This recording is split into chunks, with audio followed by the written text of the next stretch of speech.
first time I wrote a letter to the editor, nobody had ever heard of the Keystone XL. It wasn't in any of the media. In fact, I called the local TV station. I said, I tell you what, there's a story there. Could be a big story. The Keystone XL pipeline. The controversial Keystone XL pipeline. The Keystone XL pipeline. Battle over the Keystone pipeline. The Keystone pipeline. The most controversial pipeline in a generation. It's in the best interest of the American people. Protesters marched around the White House. I just can't imagine why we would not approve that. 2 members of the tar sands blockade chained themselves between barrels of concrete. The stakes are very high here. The Keystone XL has become a household name, and it's not often an entire country can recite the name of one pipeline. What do we know about the communities living along the proposed route? We spent months calling organizers, and then we went on a road trip to meet some of these communities on the front lines of resistance. From the Badlands of South Dakota, the Sandhills of Nebraska, and the refineries in Texas, where the KXL makes its final destination.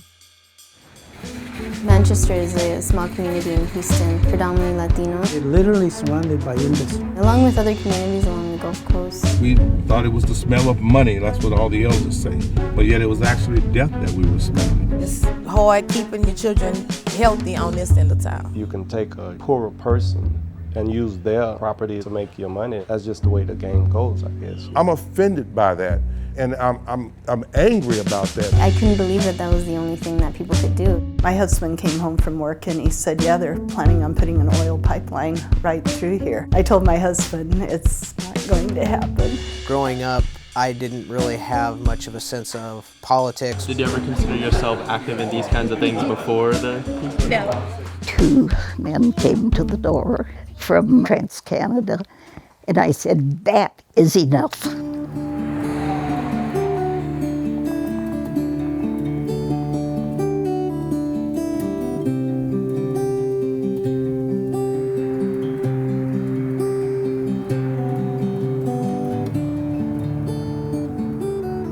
My name is David Swallow among the white name. My Lakota name is Wowita Yuhamani.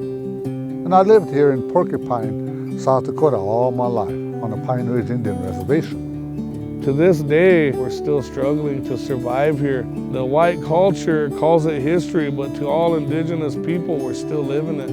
I'm still living on POW Camp 344.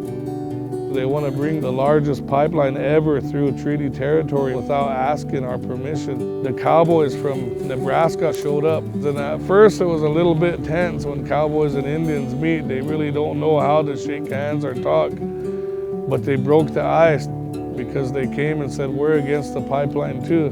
We are urging you all to take a close look because we all breathe the same air. We all drink the same water. And all the money in the world cannot be given to me for my child to have to breathe this toxic fumes. Please,